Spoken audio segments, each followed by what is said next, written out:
साथ संगत जी, प्यार भरे राधा स्वामी जी। साथ संगत जी, आज फिर मौजूदा सरकार बाबा गुरिंदर सिंह जी का ब्यास में सत्संग हुआ। सत्संग के दौरान संगत बहुत भावुक हुई क्योंकि बाबा जी ने कुछ ऐसी बातें कह दी जिससे संगत सुन रो उठी और बाबा जी ने उनको बार बार दुत्कारा कि आप हर सत्संग में आते हो, सत्संग में सीख कर क्या जाते हो, साथ में लेकर क्या जाते हो। आप जो सीखते हो आप अपने कपड़े यहीं झाड़ कर चले जाते हो और अपने मन से भी वो विचार निकाल कर यहीं रख जाते हो, फिर सत्संग आने का क्या फायदा। तो संगत ये बातें सुन रो उठी। बाबा जी ने आज सत्संग में बानी ली, हर की पूजा दुर्लभ है संतो। बाबा गुरु अमरदास जी महाराज की बाबा जी ने बानी ली। बाबा जी बहुत परेशान लग रहे थे कि मैं संगत को हर बार समझाता हूँ और संगत हर बार यहीं सुनकर छोड़ जाती है। फिर से संगत में से कुछ जन ऐसे हैं फिर से भटकने लगते हैं। जब आपको एक बार नामदान मिल गया है तो फिर भटकाव किस बात का। बाबा जी ने कहा कि गुरु का मिलना बहुत दुर्लभ है इस कलयुग में। तभी कुदरत इतने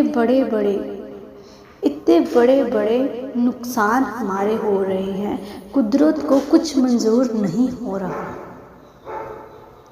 कुदरत भी इंसान के कार्यों से खफा है क्योंकि इंसान सब कुछ बनावटी बनाते जा रहा है, कुदरत को छोड़े जा रहा है, जबकि कुदरत ने ही हमें बनाया है। इतने बड़े बड़े कहर प्रहार कुदरत द्वारा क्यों किए जा रहे हैं, कभी सोचा है आपने। बाबा जी ने कहा कि जैसे बड़े महाराज जी 35 साल अपनी जिंदगी की आपको देकर गए और एक ही बात आप सबसे, एक ही वादा आप सबसे करते गए कि भजन सिमरन करो, भजन सिमरन करो। पर क्या हम भजन सिमरन करते हैं? और जो नामदान के लिए रो रहे हैं, पहले उन्हें ये सुनना चाहिए कि जिनको नामदान मिल गया है वो भी पूरा वक्त अपने सतगुरु के लिए नहीं निकाल रहे। जरा सोचो, ये कोई छोटी बात नहीं है, ये कोई छोटा दान नहीं है। इस दान का कोई मूल्य नहीं है, अमूल्य है। और अगर हम भाग्य वाले संगत हैं जिनको बाबा जी ने इतनी दया मेहर की, फिर भी हम इधर उधर भटकते फिरते हैं। 24 घंटे अपने कामों के बारे, अपनी इच्छाओं को देते हैं, सतगुरु को देते ही नहीं जिसने सब कुछ दिया है। जरा सोच कर देखो। जब हम बचपन में होते हैं, हमें इतना बचपना होता है, हमें सतगुरु का कोई अता पता नहीं होता। जब हम होश संभालने लगते हैं तो हम इधर उधर दुनिया के मुंह में फंस जाते हैं। पर संगत में कुछ भाग्यशाली बच्चे ऐसे होते हैं जिनको जवानी में ही नामदान की प्राप्ति हो जाती है, क्योंकि जो जैसे अपने भाग्य पीछे से लिखवा के आया है कि उसको सतगुरु कब मिलना है, उसको मिल जाना है। और जो लोग सोचते रह जाते हैं नामदान ले लूँगा, सतगुरु ये सही है, सतगुरु वो सही है, वो बाबा जी ठीक हैं, ये बाबा जी ठीक नहीं है, फिर वो बातों में ही घूमते रहते हैं, जो कि गलत है। हम अपनी ज़िंदगी का समय गंवा रहे हैं। और बाबा जी ने कहा आजकल तो छोटे बच्चे का भी पता नहीं चलता, उसको भी ऐसी घिनौनी बीमारी उसको घेर लेती है, उसको भी नहीं पता। बाबा जी से किसी ने प्रश्न किया कि बाबा जी, जो छोटी उम्र में ही चल जाते हैं, जो सतगुरु का जिनको पता भी नहीं होता या सतगुरु से नामदान भी नहीं मिला होता और वो परमात्मा के द्वार चले जाते हैं, तो क्या इसमें बाबा जी उनकी गलती है? क्या उनके कर्म इतने गलत हैं? बाबा जी ने कहा, होना वही है जो भाग्य में लिखा गया है। अगर वो छोटी उम्र में ही चले गए हैं, उनका दुनियादारी में भी मोह नहीं पड़ा, तो हम कैसे कह सकते हैं कि परमात्मा उन्हें नहीं लेने आए, उन्हें यमदूत लेने आए? ये हम नहीं कह सकते। तो साध संगत जी, इस संसार में सतगुरु का मिलना, उस हरि का मिलना बहुत बहुत मुश्किल है। और अगर एक बार मिल जाए तो फिर मन में कोई द्वैत नहीं आना चाहिए। बस जो बाबा जी ने कह दिया, जो सतगुरु ने कह दिया, उसके हुक्म में रहना चाहिए, उसके हुक्म को अमल में लाना चाहिए। बाबा जी ने बार बार यही कहते हैं कि जब आप ब्यास में भागे भागे आते हो, यहाँ पर आप सबसे प्यार से बातें करते हो, पर जैसे ही ब्यास एक कदम बाहर निकालते हो, आप फिर वही बातें मन में ले आते हो कि मैंने उससे झगड़ा करना है, उसके पास ये है, मेरे पास क्यों नहीं। ओ भाई, भले लोगों, ज़िंदगी आपको इन बातों के लिए नहीं मिली। ज़िंदगी आपको मिली है, ये आप एक जूनी में आए हो, आपने सदा के लिए इंसान के रूप में रही रहना। क्या पता हम 2 घड़ी भी ना रहे इस संसार में, फिर लड़ाई झगड़े कौन करेगा? तो बाबा जी ने आज बड़े गुस्से में सत्संग फरमाया कि मैं भी छोटी सी उम्र में ही इस गद्दी में, मुझे बाबा जी ने इतना उपकार किया, मुझे इस लायक समझा कि मुझे इस गद्दी में बिठाया गया।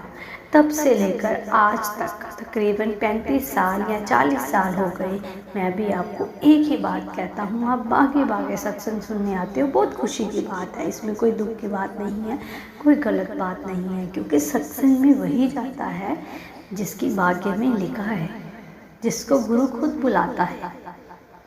अगर गुरु की इच्छा हो तो ही हम सत्संग जा पाते हैं, नहीं तो हम कामों में उलझे रहते हैं। सत्संग में जाना भी बहुत बड़े नसीब की बात है। ज़रा सोच कर देखो, हम हमेशा ऐसे करते हैं, हम सत्संग में जाते हैं, सत्संग में जाने से पहले हमारे मन के भाव कैसे होते हैं, ज़रा सोच कर देखो। और जब हम सत्संग सुनाते हैं, कुछ ही घड़ियों के बाद जब हम फिर इस दुनिया में पड़ जाते हैं, हम भूल जाते हैं कि हमारे सतगुरु ने हमें क्या कहा है। दर्शनों के लिए तो हम भागे भागे जाते हैं, तो क्या हम उनकी बातों को मानते हैं? बाबा जी से किसी ने ये भी कहा कि बाबा जी, मुझे बहुत बुरा भला बोला जाता है, तो क्या मैं भी उनको उलट जवाब दूं? और अगर मैं नहीं बोल पाती तो मुझे ये कहा जाता है कि ये कमज़ोर है।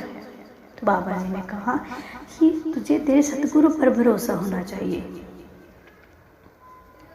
अगर वो गलत बोल रहे हैं, उनके कर्मों के रजिस्टर में लिखा जाना है, तू क्यों घबराती है? मेरी लड़कियां तो, मेरी बच्चियां तो बहुत स्ट्रॉन्ग हैं, तो क्या हमें अपनी स्ट्रॉन्गनेस का दिखावा बोलबानी में दिखाना है? हमने क्यों एनर्जी वेस्ट करनी है? उनको वो बोलते हैं तो उन्हें बोलने दो, अपने आप परमात्मा जी उनको जवाब देंगे। हम में इतनी शक्ति नहीं है कि हम उसको उसके लेवल तक जाके बोल पाए, और ना हमने ऐसा करना है। हमने वहाँ से उठ जाना है या मन में अपने सतगुरु का ध्यान करने लगना है। किसी से लड़ाई झगड़ा नहीं करना। लड़ाई झगड़े से बच्चे कुछ नहीं होता। बाबा जी ने कहा, बेटा लड़ाई झगड़े से सिर्फ आपके मन का माहौल अशांत होगा, शांत नहीं होगा। आप सत्संग सुनो, सिमरन करो, परमात्मा की ओर ध्यान धरो, उन लोगों को जवाब खुद ब खुद मिल जाएगा। और अगर तुम भी उनके कहने पर रिएक्ट करने लगे तो फिर तुम में और उनमें क्या फ़र्क रहा? फिर उसने कहा, बाबा जी मुझे इस बात का दुख है कि वो सतगुरु वाले होकर भी इतनी गलत सोच रखते हैं। तो बाबा जी कहते, यही तो उन रूहों का प्रभाव मेरे शरीर पर पड़ रहा है। उनके कर्मों का भार उनके सतगुरु को उठाना पड़ता है। वो ना समझ है। कहते हैं ताली एक हाथ से नहीं 2 हाथों से बजाई जाती है। तो बाबा जी ने यही समझाया कि बेटा अगर तुम चुप हो तो वो कितनी देर बोल लेंगे, उनको भी तो चुप होना पड़ेगा। जिसको अपने सतगुरु पर भरोसा है उनको लड़ाई झगड़े करने की कोई ज़रूरत नहीं है। हम अपने सतगुरु की इतनी बातें तो याद नहीं रखते, पर हाँ अगर हमें किसी के साथ झगड़ा हो जाए तो उसकी सारी हिस्ट्री तक हम याद रखते हैं कि उसने तब क्या बोला था, अब क्या बोला है, तब क्या बोलेगा। तो साथ संगत जी, हमें किसी से झगड़ा नहीं करना। और बाबा जी ने यही कहा कि बेटा अगर नामदान की दात हमारी झोली में पड़ गई है तो हमें बड़े प्यार से, बड़े अदब से सबके साथ रहना है, क्योंकि हमने अपने मन को अशांत नहीं होने देना, हमने अपने मन को भटकने नहीं देना, क्योंकि ये कुंजी बहुत मुश्किल मिली है।